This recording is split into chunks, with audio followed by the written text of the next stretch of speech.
राजगढ़ वासियों, पिछले दिनों पदमपुरा गांव में एक घटना घटी थी। उस घटना की चर्चा पूरे जिले भर में हुई थी। एक महिला का शव कुएं में मिला था और उसके बाद कई सारे कयास लगाए जा रहे थे कि महिला की हत्या की गई है या एक आत्महत्या टाइप का यह मामला है। ससुराल वालों पर गंभीर आरोप लगे थे, तमाम सारी बातें थी। मायका पक्ष का जो आरोप था वो पूरे मीडिया वालों ने दिखाया, लेकिन ससुराल वाले जिन पर आरोप लगा कि हत्या की है इन्होंने उस महिला की, तो ससुराल पक्ष से कुछ लोग हमारे पास आए हैं। उनसे जानने का प्रयास करते हैं कि आखिर उस शव के मिलने के पीछे का राज क्या था। बाबूजी, मैं आपसे सीधा सवाल करना चाहता हूँ। पहले आपका नाम आप बताइए। प्रेम सिंह पदमपुरा। प्रेम सिंह जी, क्या घटनाक्रम हुआ था? सर, ये घटनाक्रम हुआ है कि हमारा भाई का लड़का ग्राम मिराजपुरा में शादी हुई थी। हाँ। तो लड़की एक दो बारी आई गई, उसका बाप ने उसको बेटा लिया। तो बेटा लिया तो कम से कम साल भर तक बेटा के रखा। फिर लगे जो उस लड़की ने हमारा लड़का के फ़ोन लगाया कि तुम एक काम करो कि मुझे ले जाओ, हमारा बाप किसी दूसरी जाग में नाते देश बुझा रहा है। तो लड़का ने माँ से पूछी कि कहीं करा, तो मन की लिया बेटा लड़की बापड़ी अपने नया सुखी रहेगी। तो लड़का गया तो उसको बेटा के ले आया। 7 महीने से लड़की अपना गांव में थी। फिर उस देव होनी 11 सही उसका माओजी है गोलिया खेड़ी नरवर सिंह, वो उसको लेना आया। तो मेरा भाई ने मुँह पूछी कि क्यों इसका माओजी लेना आया, भेजा नहीं भेजा। मैंने भेज दिया माओजी के नहीं आई। तो माओजी के पास भेज दी। माओजी उसका गांव में 2-4 दिन रखी। फिर वो मिराजपुरा ले गया, माँ के फ़ोन लगाया, कहो मिराजपुरा ले जाओ इस लड़की को। मन के ले जाओ, उसका माँ बाप के नहीं जा तो किसके नहीं जावे। तो मिराजपुरा ले गया। वो मिराजपुरा में उनने एक रात रखी। तो उसका बाप ने या उसको धमकी दी कि तुम मरे आज अपन जिंदा मेरा घर पे नहीं आना। तो ये ऐसा कुछ लपड़ा था। ये वो लड़की आ गई, 2-4 दिन रही।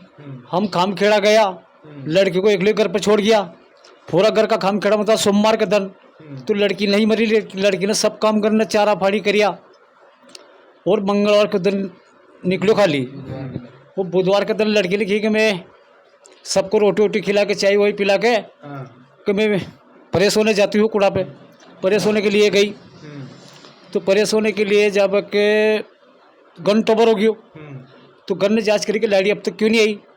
तो उसका ससुर गया। उसका ससुर ने जाके अना उना कुआ पे देखी। तो कुआ पे लड़की नहीं लगाई। तो मारने लगे, घबरा गया। उनके कहाँ गई होगा, सब जगह ढूंढी। तो हमारा कुआ रोड के ऊपर है। तो माँ चप्पल खड़ी थी। मतलब 2 केस सुखता रख मतलब आप ही लोगों ने चप्पल को देखी थी? हाँ, मतलब जैसे ही ढूंढते हुए सब जगह खेत में ढूंढा, रोड पे मतलब कम से कम 5-6 किलोमीटर तक ढूंढा है ना। ढूंढने के बाद में जब कुआं के पास में कि वहाँ गया नहीं, तो जैसा वो डोली रही कुआं की, वहाँ पे चप्पल दो के जैसा अपन दो के रखा है सुखबा के लिए, ऐसे रख रखे थे उसने। तो मतलब ये भी नहीं कह सकते अपन कि वो आत्महत्या थी कि हादसा, लेकिन मतलब जैसे चप्पल रख रखे उस हिसाब से तो अपन को कि हाँ पैर फिसला होगा, है ना। लेकिन गाँव में भी गई थी तो वो 7-8 महीने से रह रही थी, जब तक तो खूब अच्छी थी, खुश रह रही थी बिल्कुल। और वो जाकर ही 15 दिन बाद ही हादसा हो गया। तो ऐसा भी हो सकता है कि गांव वालों ने कुछ उसको डराया धमकाया हो, ये बोला हो कि तू हमारे यहाँ से भाग के गई तो तू हमारे घर पे क्यों आई फिर। अच्छा, लड़की वालों ने एक आरोप भी लगाया, गंभीर आरोप की दहेज मांगते थे, और दूसरा एक और केस था कि मोबाइल पर बात नहीं करने देते थे। ऐसा कुछ भी नहीं है। ऐसा कुछ भी नहीं, फ़ोन पे बात भी करती। दूसरा को उसके पास फ़ोन नहीं था, पर उसका ससुर करा था उससे बात। उसका ससुर का फ़ोन से करती, उसका लड़का का आवाज़ जो नरेंद्र है उसका फ़ोन से बात करती थी वो। और फिर लगी जो मतलब मैंने भोजपुर थाना में फ़ोन लगाया। मैंने कि यार सर चप्पल पड़ा, मैंने बलाया फेंकी कूड़ा में। भोजपुर थाना में फ़ोन नहीं लगाया, जिसके पहला मिराजपुरा में लगाया उसका गांव में। तो ये भी तो आरोप लगाया कि जब पोस्टमार्टम हुआ था खिलचीपुर के हॉस्पिटल में, तब आप लोग मौजूद ही नहीं थे वहाँ पर। बिल्कुल, मैं तो दो ही माँ बेटा जगदीश मुँह दो ही मौजूद था। उसका पति और उसका ससुर बेहोश पड़ी था। उस लड़की की लाश निकाली नहीं कूड़ा में, तो उसको गागुनी अस्पताल में भर्ती कर लेता। 3 ही मत थी।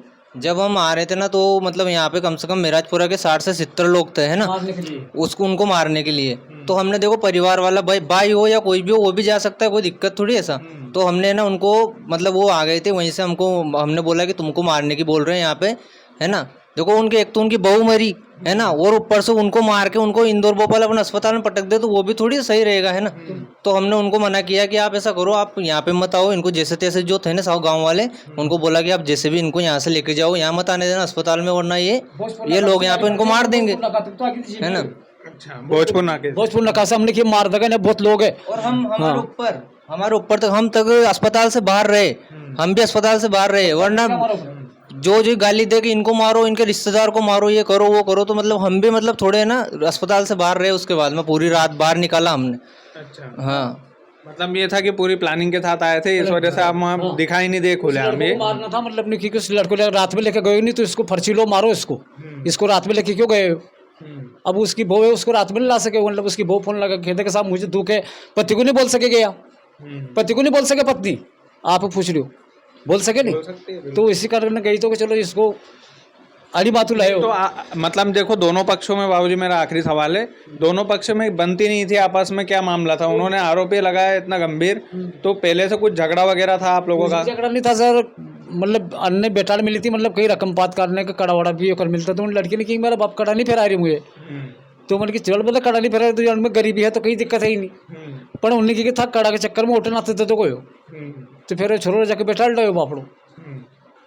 पति पत्नी में बढ़िया बनती थी? पति पत्नी में कोई दिक्कत नहीं, सास ससुर में भी कोई दिक्कत नहीं, घर पे खूब अच्छे से रहती थी वो, है ना। उस दिन भी कोई दिक्कत नहीं थी उसके, कहाँ से कहाँ तक खूब खुश थी वो बिल्कुल। एक मेहमान आया था हमारे यहाँ पे, उसके लिए उसने चाय बनाई, मैं भी वहीं पे था, चाय बना के उस बर्तन वर्तन साफ करके उसकी सासू को बोल के गई कि मैं कुएं तरफ जा रही हूँ फ्रेश होने के लिए, है ना।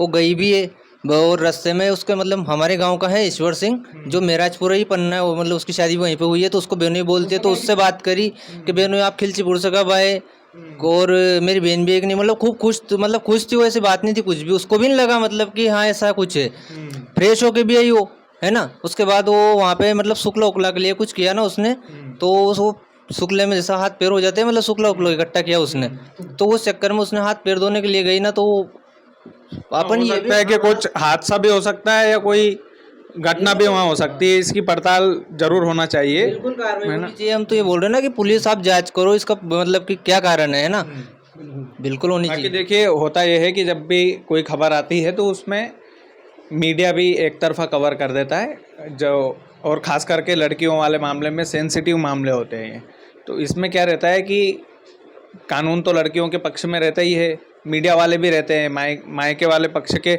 और फिर इसमें टीआरपी वाला मामला भी होता है।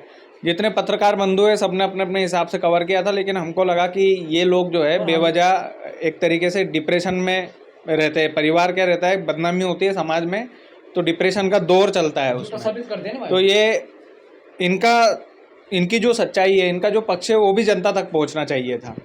तो उम्मीद है कि इन लोगों ने जो बातचीत की है कैमरे के सामने वो आप लोगों तक पहुंची होगी, आप लोग समझे होंगे कि मामला क्या है। बाकी ये पूरा मामला कानून पर छोड़ते हैं कि भाई आखिरकार उस कुएं में मिले उस महिला के शव की सच्चाई क्या है, ये कानून को और भी गहराई से पड़ताल करना चाहिए। बाकी आप लोग वीडियो को ज़्यादा से ज़्यादा शेयर कीजिएगा, चैनल यदि आपने सब्सक्राइब नहीं किया तो प्लीज़ कर लीजिएगा। बहुत बहुत धन्यवाद।